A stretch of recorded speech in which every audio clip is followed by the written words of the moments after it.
It is officially over. For years, we've sat here doing the same ritual, speculating, arguing, staring at charts, tracking open interest, and trying to guess when the whole thing would finally snap. We kept saying that one day the banks would break. One day the naked shorts would get caught so badly that the entire financial system would be forced to bend the knee. We kept warning that the bullion banks were leveraged to the hilt, playing a reckless game of fractional reserve paper trading against a physical asset that was running out. Until this morning, that was just a theory. Yes, a mathematical probability, but still a theory. We didn't have the smoking gun. We didn't have the body. Well, stop guessing.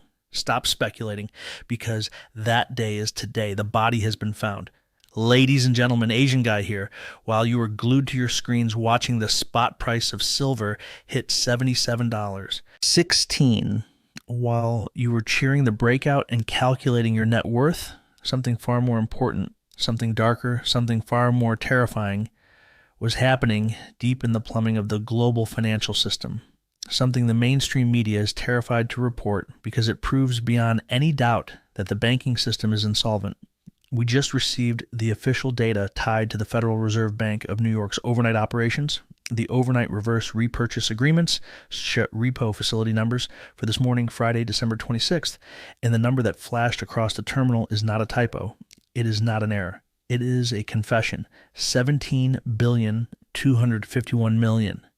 In a single morning, in the quiet hours right after the Christmas holiday, the too big to fail banks tapped the Federal Reserve's emergency liquidity window for more than $17 billion in cash. You have to understand what that means. You have to understand what the repo market actually is. This is not the window where healthy banks casually go to borrow in order to expand a business line. It's not where you go for growth capital or to fund a shiny new project. The repo window, when it's being used like this, is the pawn shop of last resort. It's the emergency room when the patient is having a heart attack. If you are a healthy bank with a balanced book, you don't touch the Fed's emergency window. You fund yourself in the interbank market. You borrow from peers. In banking culture, avoiding the Fed's window is a badge of honor because going there screams weakness. It's the walk of shame of the financial world. So why would the masters of the universe, the institutions that are supposed to run the global economy, need $17.251 billion in cash at 8 a.m. on the day after Christmas? Payroll? No. Operating expenses? No, they needed it because they were bleeding out. They needed it because they just got slapped with the biggest margin call in the history of the commodities markets. Connect the dots and look at the timing. It's impeccable. Yesterday, silver gapped up. Overnight, it didn't crawl. It teleported to $77. The banks are sitting on short positions, measured in the hundreds of millions of ounces. They sold those contracts at $30. They sold them at $50. They sold them at $70, convinced they could tamp it down the way they always do. They assumed they could scare retail investors, trigger stop losses, and buy it back cheaper. But retail didn't sell. Chinese industrial buyers didn't sell. The vaults were empty, and the price didn't go down. It went vertical. Right now, silver is trading at $77.16. Now, do the math. Every single $1 increase in silver creates billions in losses on their books. But there's a critical difference between losses you can pretend are unrealized and a margin call you must pay in cash. For months, they've hidden the damage. They mark it unrealized. They tell themselves the price will come back down so they don't have to admit the hole in their balance sheet. They kick the can, they stall, they delay. But the COMEX clearinghouse doesn't care about accounting theater. The exchange doesn't care that you believe the price will fall next week. The exchange cares about solvency right now. When price moves $5 against you in 24 hours, the clearing system spits out a number and says, "You're underwater. Post the cash to cover the risk, or we liquidate you." This morning, the machine spat out a number, and that number was evidently $17.251 billion. The clearinghouse called the banks and said, "Pay up." The banks looked at their ledgers, looked at their liquid cash reserves, and faced the terrifying truth: they didn't have it. They were illiquid. They were insolvent on a mark-to-market basis. So they did what a drowning institution does when it has no choice. They grabbed their U.S. Treasury bonds, the last real collateral they have left, and ran to the Federal Reserve. They pawned those treasuries for overnight cash just to keep the lights on, just to stop the clearinghouse from forcibly closing their short positions and launching silver to $200 in an instant. That $17.251 billion wasn't a stimulus check. It was a tourniquet, a desperate attempt to stop the bleeding before the patient dies on the table. And look at the calendar. It's Friday. In banking, bad news is buried on Fridays. Banks fail on Fridays. Regulators seize assets on Fridays. And the fact that this liquidity spike hit on the Friday after Christmas, when nobody was supposed to be watching, tells you everything about the severity of the crisis. They were praying it would slip under the radar. They were hoping holiday volume would be low enough that no one would notice the Fed effectively conjuring $17 billion to rescue a silver short. But we noticed. We are watching. And what we are seeing is the suppression machine breaking down. For decades, the playbook was simple. The banks sell paper silver to push the price down. If the price rises, they sell more paper. They have infinite paper, so they can always win. But there's one thing that kills that scheme: a liquidity crisis. If you run out of cash to post margin for your new shorts, you can't keep selling. You lose your ammunition. That $17.251 billion represents the bottom of the barrel. The moment they ran out of their own money and had to start using taxpayer-backed money routed through the Fed to keep fighting the market. That changes the entire dynamic. We're no longer fighting JP Morgan or Citi. We're now fighting the Federal Reserve directly. The Fed has stepped in as the counterparty. They are effectively subsidizing the short position. But here's the catch. Even the Fed can't print physical silver. They can print dollars to keep banks breathing, but they cannot print the metal that has to be delivered into the real market, especially not into the Chinese industrial demand machine. And worse, this solution makes the problem more dangerous. The banks needed cash because the dollar was losing value against silver. The Fed's answer, print more dollars, injects $17.251 billion new dollars into the system. What does that do?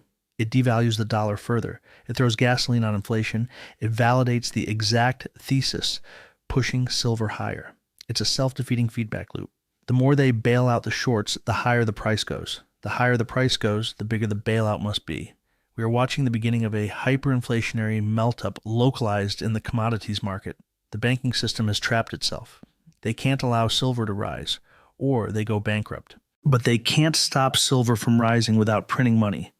And printing money makes silver rise faster. This $17.251 billion is just the first tranche. It's the tip of the iceberg. If silver goes to $80, something that could happen before the market closes today, then $17 billion won't be enough. They'll need $20 billion, then $30 billion. You're going to see the repo market explode the way it did in September 2019, right before the global financial system seized up. Remember September 2019? Repo rates spiked, the Fed panicked, and months later, liquidity flooded the world. The pattern is repeating. But this time, the trigger isn't some vague interbank lending freeze. This time, the trigger is specific. The trigger is silver. The trigger is a hard asset rebellion against paper promises. The skeptics will smirk and say, $17 billion is nothing compared to the global economy. Wrong. In the leverage-soaked world of futures, $17 billion of margin can represent hundreds of billions in notional exposure. That's not a small leak. That's the hull of the Titanic ripping open. That's a systemic failure territory. And notice who tapped the facility. The data is anonymized, but we know the type of players it has to be. It wasn't regional banks. Small banks aren't sitting on massive short positions in silver futures. This is the GSIBs, global systemically important banks The whales, the same institutions that told you silver was a pet rock, now pawning the family silver, well, the family treasuries, to survive the pet rock's revenge. This is vindication for every stacker, every silver bug, every person who held physical metal through years of ridicule. You were right. You broke them. You held the line while they levered themselves into oblivion. Now, the bill is due, and $17.251 billion is the receipt. It's the proof they are terrified. And do not let anyone gaslight you into calling this normal year-end maneuvering. Yes, year-end window dressing happens, but it happens in open markets. It doesn't happen through an emergency Fed window for $17.251 billion on a day when silver is ripping 5%. The correlation is 1.0. This is a margin call, period. So what happens next? If they needed $17.251 billion at $77, what happens at $85? What happens at $100? The Fed can't keep this hidden forever. As those repo numbers climb, confidence in the banking system will erode. We are staring at a potential banking crisis that starts not with bad mortgages, not with tech stocks, but with a short squeeze in monetary metals. We are past correction. We are in systemic rescue. The Fed is now actively managing the silver price, not by selling metal, but by keeping the shorts on life support. But a patient on life support can't fight a war. The banks are incapacitated, zombie institutions now, alive only because of the Fed's drip feed. And zombies cannot stop a bull market. They can only watch it. Suppression is effectively over because the suppressors are bankrupt. They're out of ammo. All they have left is the Fed's credit card, and they just maxed out the first limit. That $17.251 billion lifeline proves the supposedly unlimited supply of paper has slammed into a hard wall. That wall is liquidity. You can print infinite contracts, but you cannot print infinite margin cash without destroying the currency. They hit the limit of leverage. The game is mathematically over. And don't let sterile phrases like repo and liquidity operations bore you. You need to feel the raw mathematics of what's happening. This is leverage, the kind of leverage that turns a small mistake into a nuclear detonation. Remember how COMEX works? One single silver futures contract represents 5,000 ounces of silver. When a bank sells that contract, it promises to deliver 5,000 ounces. But it only posts a small fraction of the value in cash, usually 10% to 15%. That's margin. That tiny down payment lets them control enormous quantities of silver with very little money. It's the secret to their power. It's how they suppressed price for 40 years by selling paper promises they could never fulfill. But leverage cuts both ways. Let's do the conservative hypothetical for a too-big-to-fail bank.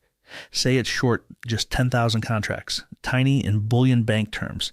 10,000 contracts times 5,000 ounces is 50 million ounces of silver. If silver rises by $1, that bank loses $50 million. $1 move, 50 million gone. Now look at what happened in the last 24 hours. Silver didn't move $1. It moved $5. It gapped from $72 to $77. That means that single bank on that single position lost $250 million before finishing its morning coffee. And that's just one bank. Aggregate the commercial short position, the 4 big U.S. banks plus the 4 big international banks, and you're talking hundreds of millions of ounces. You're talking billions in losses piling up in real time. Here's the trap. The unrealized trap. Bank CEOs go on CNBC and shrug, "These are just paper losses. We haven't closed. Price will come back down." They treat the market like a casino where they can wait for the roulette wheel to spin their way again. But the clearinghouse is the pit boss, and the pit boss doesn't care about your long-term story. The pit boss cares about the chips on the table right now. That is mark-to-market accounting. Every night, the exchange recalculates the value of every position. If price moves against you, they don't wait for you to close. They reach into your account and take the cash to cover the difference. So when silver hit $77 this morning, it wasn't merely a rough day, it was a liquidation event. The $77 level is critical because it's the mathematical point of no return for their risk models. At $77, losses blow past the cash buffers kept for daily operations. Their internal value at risk models detonated. Red lights flashed in risk offices. That's why they needed the $17.251 billion, not to grow, not to invest, but to stay in the game, to keep the clearinghouse from seizing assets. We are witnessing technical insolvency. If these banks had to liquidate their entire short today, if they had to buy back every ounce owed at $77, they would be bankrupt. Equity wiped out. Zombies with a pulse supplied by the Federal Reserve, pretending to be masters of the universe. But here's what math does. It stays cold, it doesn't bend, and it doesn't care about the Fed. That $17.251 billion buys time, another day. It doesn't solve the real problem, because the real problem isn't cash. Cash can be printed. The Fed can print $17 trillion if it wants. The problem is metal. The clearinghouse demands cash for margin. Yes, but the other side of the trade, the contract holder, the buyer, is no longer satisfied with a cash check. They saw Venezuela, they saw the Shanghai price. They don't want settlement. They want the 5,000 ounces. And that's where the mathematics of insolvency turns into the physics of impossibility, because while the Fed can wire billions in a nanosecond, it cannot print 63 million ounces of silver. And that is exactly what the market is demanding. We have crossed from a financial crisis into a delivery crisis. And the numbers coming out of the COMEX delivery reports are staggering. This morning, the CME Group released the daily delivery notice report for December. Normally, December is quiet. Traders roll contracts to March or settle for cash. But this December is different. This December is a run on the bank. We are seeing a total of 1,277 delivery notices issued for the month. To a layman, that sounds like a random statistic. Let me translate. One contract is 5,000 ounces. 1,277 contracts is 63,535,000 ounces of silver. Let that sink in. Over 63 million ounces of physical metal standing for delivery in New York right now, roughly 8% of the entire annual global mining supply demanded in a single month from a single exchange during a holiday week. In a normal market, this number is a fraction of that. Usually open interest collapses into expiration because nobody wants 5,000 ounces dumped on their driveway. Hedge funds trade paper for profit, not for pallets of metal, but behavior has changed. The longs aren't rolling. They're holding to expiration and demanding the warrant. This is the industrial panic we warned about. The entities behind these contracts aren't speculators. They're supply chain managers, battery manufacturers, sovereign wealth funds. They look at deficits. They look at the Venezuela blockade and they say, I don't want your cash. Your cash is melting. I want the metal. And that's where panic hits the banks because they don't have it. Look at the registered category in the COMEX vaults, the metal actually available for delivery against contracts, and it's been bleeding dry for months.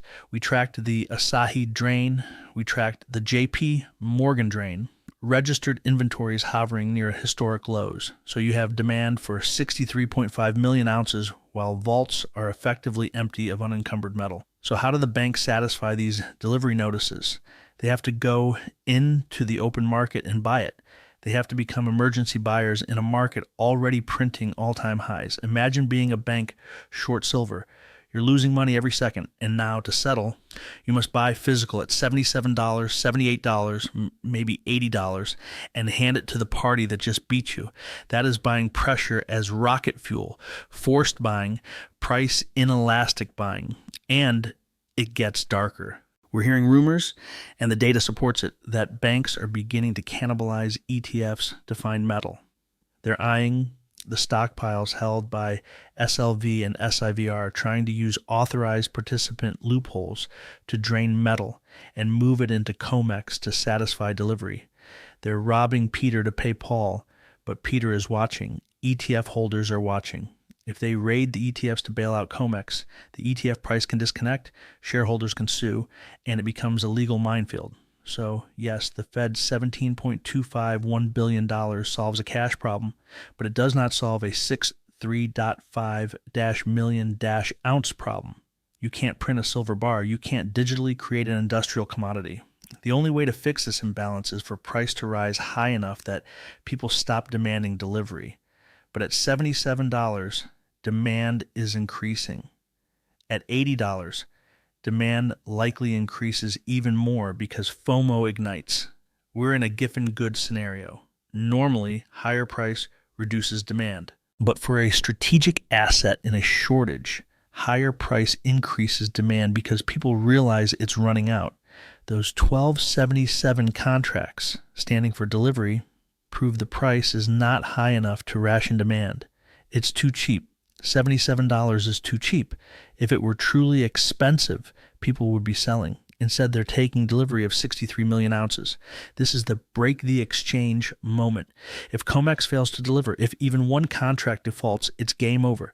The exchange declares force majeure, forces cash settlement, and the moment it does, physical silver in the real world decouples from paper silver. You'll see paper at $80 and physical at $150.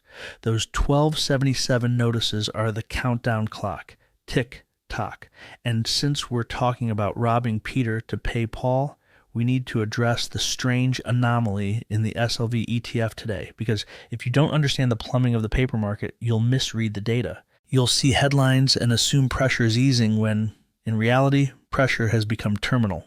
A Bloomberg headline crossed this afternoon that confused a lot of retail traders. The borrow fee for SLV, the cost hedge funds pay to borrow shares so they can short, dropped.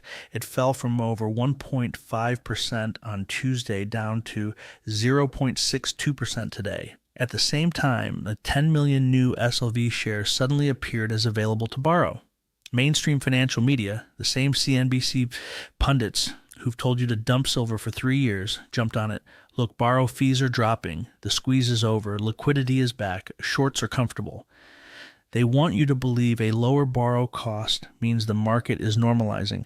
That paper supply is flooding in to cool the rally. They are lying. Or if we're being charitable, they are fundamentally incompetent and don't understand what capitulation looks like. Here's what a borrow fee is. Pure supply and demand, the price of renting the stock. When everyone wants to short, demand for borrowed shares explodes and fees spike to 10%, 20% or more. We saw it with GameStop. We saw it with AMC. A high fee means the battle is raging. Shorts paying up to keep the position open. So what does it mean when the fee collapses? When borrowing becomes practically cheap in the middle of a historic rally? It means the shorts left the building. Demand for borrowing evaporated. Why? Because nobody wants to be the idiot shorting silver at $77. Hedge funds ran the numbers. They saw the $17 billion repo spike. They saw 63 million ounces standing for delivery. They saw the U.S. Navy boarding tankers in the Caribbean, and they decided shorting silver at $77 is a suicide mission. So they returned the borrowed shares. They closed positions. They covered. When they cover, shares go back to lenders, flooding the lending pool. Hence the 10 million shares available headline. And because no new shorts are stepping in to replace them, the fee crashes. That isn't bearish strength. That is bullish victory. It's the white flag. The short army has disbanded. They looked at the battlefield, saw the physical carnage, and retreated. Think about that psychological shift. For 40 years, whenever silver spiked, smart money reflexively shorted it. Confident banks would smash it back down. Silver up $2, short it. Easy money. But today, with silver up $5, borrow fees dropped. The reflex is broken. Smart money is terrified to stand in front of this freight train. They know the Fed is involved. They know shorting silver now isn't fighting a mining company. It's fighting the U.S. printing press and China's strategic demand. There's no alpha there. There is only bankruptcy. So speculators capitulated, they stepped aside, and without speculators piling onto the short side, who is left to stop price from rising? Nobody. The dampening mechanism is gone. The friction is gone. That's why we're seeing air pockets to the upside. In a normal market, as price rises, short sellers fade the move, providing liquidity and slowing ascent. Today, price jumped $5 and nobody stepped in. The sell-side liquidity vacuum is absolute. Now look again at those 10 million shares. Where did they come from? In the ETF world, shares are created and destroyed by authorized participants, big banks, based on demand. If investors sell SLV to buy physical, the ETF shrinks. The basket gets broken down. But in chaotic markets, flows get weird. One possibility, consistent with the cannibalization theory, is that authorized participants are creating new SLV shares, not backed by real metal, but by leased metal or paper credits, specifically to lend to desperate market makers hedging options exposure. Printing paper to patch a paper disaster. But even if they print shares, nobody wants to borrow them to short. That's the point. You can lead a horse to water, but you can't make him short a monetary metal during a hyperinflationary collapse. This collapse in borrow fees removes the ceiling. As long as aggressive shorts existed, you could get a classic short squeeze pop followed by a crash, but what we're entering is different, a vacuum squeeze where sellers simply vanish, a repricing event. If you hold SLV, that should validate your thesis, but it should also make you nervous about the vehicle. Shorts disappearing is good for price, but if authorized participants are playing games with share count to manage crisis liquidity, ETF tracking error can blow out. We already see SLV lag spot slightly. We see SLV lag physical coin prices massively. Smart money isn't just closing shorts, it's rotating, closing SLV shorts, flipping long into miners or physical metal. That explains the 50% move in junior miners today. Capital that used to suppress price is now chasing it. The energy reversed. So when you see SLV borrow fee drops, don't let them gaslight you into thinking the squeeze is over. The squeeze evolved. The phase where we force them to cover is shifting into the buyer's panic phase, where everyone tries to get in at once. Shorts covering drove the move to $77. They're largely out now. Losses taken, fleeing. The next leg to $100 won't be driven by shorts covering. It will be driven by fresh money, pension funds, sovereign wealth funds, retail waking up and realizing the bank surrendered. That retreat removes the last line of defense for fiat currency. As long as speculators shorted silver, they were effectively defending the dollar, betting the dollar would hold value against metal. By walking away, they're admitting the dollar is undefendable.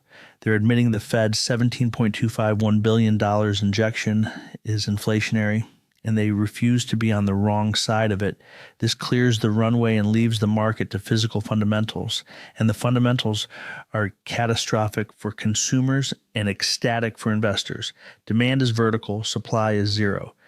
Now we have to talk contagion. If shorts capitulated, banks tapped the repo window, and physical delivery is breaking, this doesn't stay inside silver. Silver is the canary in the coal mine, but the gas is already filling the room. Why did the Fed step in so fast with $17.251 billion? To save a few trading desks? No. They stepped in because they know history. In 1980, the silver crisis threatened brokerage houses. In 2008, commodity collapse triggered margin calls that exposed the subprime rot. The financial system is a daisy chain of leverage. If one major bullion bank fails a margin call in silver, it defaults to the clearinghouse. If it defaults, the clearinghouse hits the default fund, capitalized by other banks. If the hole is big enough, and at $77 silver, the hole is a crater, contagion spreads instantly. JP Morgan is counterparty to Citi. Citi is counterparty to HSBC. One domino falls, they all fall. The Fed knows this. They saw internal risk reports. They saw that a failure on a metals desk could trigger cross defaults in interest rate swaps and currency derivatives. Silver is the small cog that turns the big wheel. If the cog shatters, the machine stops. So the Fed faced a binary choice this morning. Choice A: let the free market work. Let banks that made bad bets fail. Let silver find true equilibrium, even if it bankrupts too big to fail. Choice B: print money, bail them out, and destroy currency credibility to preserve the banking structure. They chose B. They always choose B. But there's a consequence. Printing $17.251 billion to suppress a crisis caused by inflation and debasement guarantees more inflation and more debasement. They're trying to extinguish a fire with gasoline. This injection is the signal we are back to QE infinity. They may call it temporary liquidity operations, but we know what it is: money printing, and the market knows too. That's why junior miners are up 50%. Equity markets sniffed the pivot. The Fed has effectively said, we will not allow banks to fail because of a commodity squeeze. And the only way to keep that promise is unlimited printing. That means the Fed put the safety net under stocks has shifted under silver. If silver dips, banks face trouble again and Fed prints more. If silver rips, banks face trouble and Fed prints more. All roads lead to the printing press. That removes downside risk for silver investors. The worst case isn't a crash, it's a bailout, and bailouts are bullish for hard assets. So capitulation in SLV shorts and Fed repo intervention are two sides of the same coin. Both admit the system can't handle fair prices. Shorts fled because the game is broken.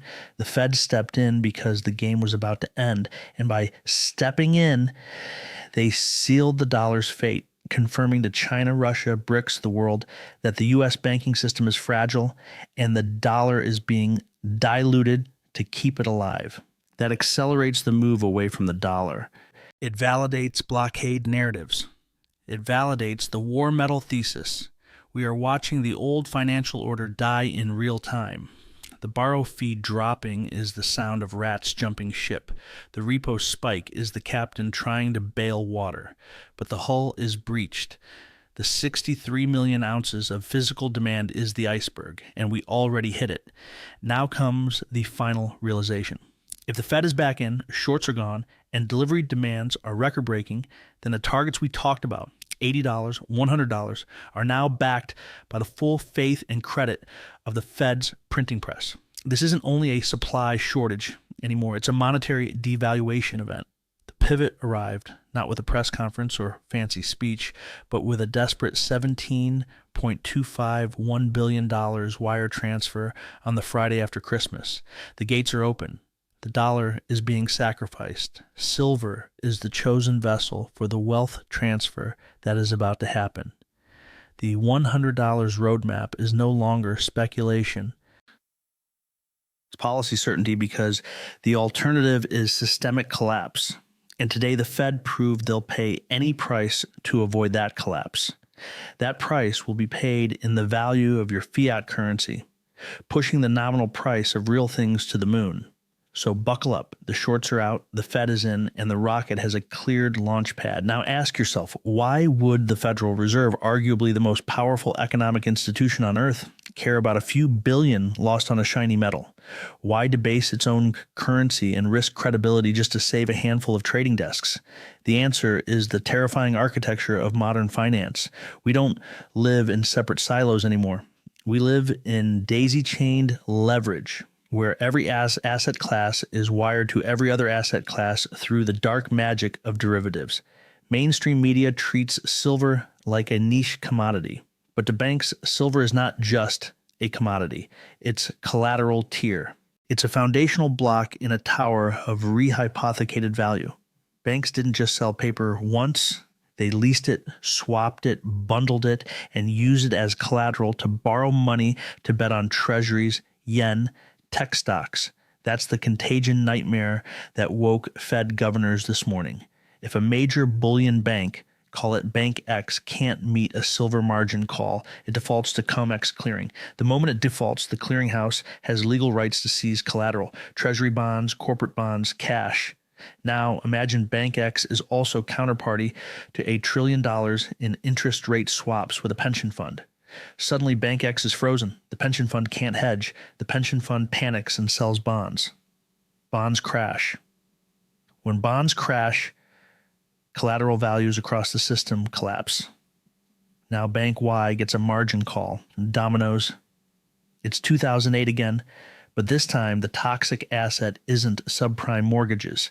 It's a naked short in a strategic metal facing physical shortage. The Fed stepped in with $17.251 billion because they saw the red zone on internal monitors. They saw that failure in a GSIB's commodities division could lock up the repo market for everyone. The silver squeeze wasn't only squeezing shorts, it was squeezing liquidity for the entire U.S. banking sector. Again, binary choice. Choice A, let markets function, let bad risk management die, wipe shareholders, let silver reset to $200 overnight. Chaotic but honest. Choice B, intervene, print, provide liquidity, save banks, destroy the signal. They chose B. They always choose B. They sacrifice dollar integrity to save bank structure. But here's the fatal flaw, the doom loop they just stepped into, printing $17.251 billion to solve a silver squeeze pours jet fuel on inflation. Consider the signal to the world. The U.S. dollar is supposed to be risk-free, but today the Fed admitted that the system behind it is so fragile, a $5 move in silver threatens solvency. Print to prevent collapse. Currency devalues. Currency devalues. Hard assets rise. Hard assets rise. Bank shorts worsen. To save them at $77, they printed $17.251 billion. That printing can push silver to $85 next week. Then they'll print $25 billion. That pushes silver to $95. It's self-defeating. They're trying to smother fire with cash, but cash is flammable. They can't stop printing or the system collapses. They can't keep printing or the currency collapses. The market knows. And the really smart money, macro allocators, sovereign wealth funds, is watching. They see the Fed put has shifted. For 20 years, it was under stocks. Stocks crash. Fed prints. Today, the Fed effectively put a floor under silver. By bailing out shorts, they capped the downside and signaled infinite liquidity to prevent blowouts. If you own silver, the U.S. central bank is effectively subsidizing your risk. If price drops, the physical shortage remains and the squeeze rebuilds. If price rips and breaks banks, the Fed prints and inflation drives price higher again. Heads you win, tails you don't lose. That's why junior miners surged 50% today. Markets are forward-looking. Powell didn't need a podium. Actions are louder. A $17.251 billion emergency repo operation is the pivot. It's QE infinity in everything but name. And think about what this means for too big to fail. By tapping the facility, bullion banks became wards of the state. Zombie utilities kept alive to keep credit flowing. That means silver suppression is no longer a private conspiracy. It's effectively state-sponsored, and history shows governments cannot successfully peg commodities forever. The London gold pool in the 1960s, Nixon price controls in the 1970s. Every time, physical reality wins. The London gold pool collapsed in 1968 when a run drained the vaults. We are watching a New York silver pool collapse in 2025 as the run drains COMEX. Same mechanism, same hubris, same outcome. Violent repricing to a level where demand finally meets supply. Contagion isn't only financial, it's psychological. Trust is the currency of banking. When a bank taps emergency liquidity, trust evaporates. Other banks lend less. Counterparties demand more margin. Financial conditions tighten worldwide. That's why the dollar index, DXY, tanked today, even though flight to safety narratives usually lift the dollar. Why did the dollar fall? Because the market realized the crisis is the dollar. The crisis is the solvency of the issuers of the dollar. Investors see U.S. debt, $38 trillion and counting. They see interest payments, $2 trillion a year. Now they see the Fed printing to bail out commodity speculators. They connect the dots. The only way out is inflating the debt away. Silver becomes the lifeboat that cannot be diluted. You can dilute dollars, you can dilute euros, you can even dilute Bitcoin with forks and endless altcoins, but you cannot dilute silver. It is atomic element number 47, forged in supernovas with a fixed amount in Earth's crust, and we already mined the easy stuff. So the contagion spreading through banks is the free market's antibodies attacking the virus of fiat currency. The system is trying to heal. The fever, high prices, is the cure. High prices stimulate supply and ration demand. The Fed is trying to suppress the fever, but the patient is too sick. Now factor the geopolitical angle. Do you think Beijing missed that repo print? Do you think Moscow didn't notice? They're watching the U.S. banking system bleed, and it validates their strategy. If your opponent is illiquid, desperate for cash, do you ease up? No. You press harder. You buy more physical. You tighten the blockade. You squeeze until they break. That $17.251 billion didn't just save a few banks. It signaled weakness to geopolitical rivals. It said the U.S. financial shield is cracked. That guarantees escalation in the war on shipping and commodities. China knows. If they keep silver above $80 for another week, they can force the Fed to print another $50 billion. Push to $90, maybe force $100 billion, forcing the U.S. to hyperinflate its own currency just to keep banks alive. Financial warfare 101. And the Fed walked into the trap. So as we reach the end, understand this. The $100 target isn't about charts or deficits anymore. It's about a regime shift. We crossed the Rubicon. The Fed is now buyer of last resort for banks' bad silver bets. And because the Fed has infinite dollars but zero silver, silver must rise to infinity in dollar terms to balance the equation. The $17.251 billion was the all-in moment. The Federal Reserve shoved its chips into the center of the table, but the market is holding the royal flush. The market holds the physical metal. The Fed holds a printing press that is rapidly losing its power to command respect. We've reached the conclusion of this report, but really we've reached the beginning of a new monetary epoch. This morning's events, repo panic, SLV short capitulation, record-breaking delivery demands, confirmed what every gold and silver investor has waited for, the pivot. For 2 years, mainstream financial media obsessed over the pivot. When will Powell cut rates? When will tightening end?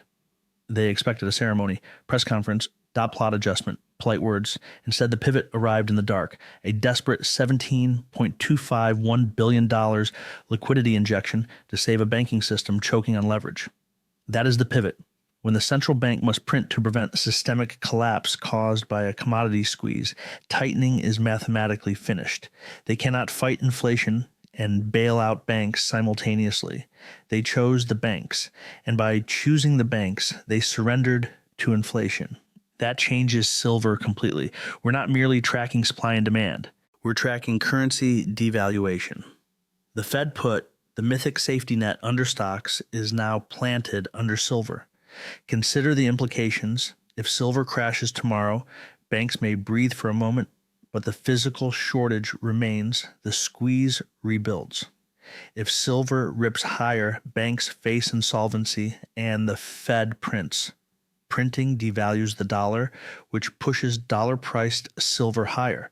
The Fed has created a mechanism where its own survival reflex launches precious metals. They are trapped in a room with shrinking walls. To save the system, they must destroy the currency. As the currency is destroyed, the nominal price of real things must rise toward infinity to compensate. That's why the $100 target is no longer a speculation based on industrial use or mining deficits. It's policy certainty, the mathematical output of the equation the Fed just wrote. If they must print hundreds of billions, eventually trillions, to keep repo liquid and the derivatives complex from detonating, then silver at $100 is actually cheap. In a hyperinflationary liquidity cycle, $100 becomes the new $20. So what's the roadmap for the next few weeks? How do we navigate endgame? First, volatility will be extreme. The beast is wounded, not dead. With fresh $17.251 billion, banks may try one last desperate smash, perhaps Monday morning, trying to crash paper price into oblivion to break retail psychology. Do not let them. If paper drops $10 in a flash crash, don't panic, smile. Recognize death throes. Every paper smash just makes physical cheaper for China, India, and the investors draining vaults. A paper smash during a physical shortage is like putting a sale sign on an empty shelf. It doesn't create inventory, it accelerates panic. Second, watch the basis, the difference between futures and spot. In a healthy market, futures trade above spot, contango. In a shortage, spot trades above futures, backwardation. We're already seeing backwardation in near months. When spot rips away from futures, when dealers charge $10, $15, $20 over spot, that is the real price. The screen price is a lie. The street price is truth. Follow truth. Third, and most important, prepare for the unobtainium phase. We're close to the moment when major dealers simply run out of stock. Those 1277 delivery notices are vacuuming wholesale supply.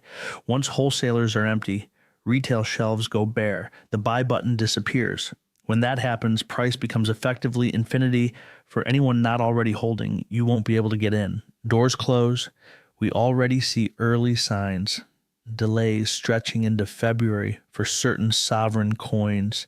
If you're sitting on cash waiting for a dip, you're playing Russian roulette with a fully loaded gun. The risk isn't buying too high. The risk is not being able to buy at all. And that leads to the final strategic conclusion. We are witnessing the greatest wealth transfer in history. Wealth isn't destroyed. It's transferred.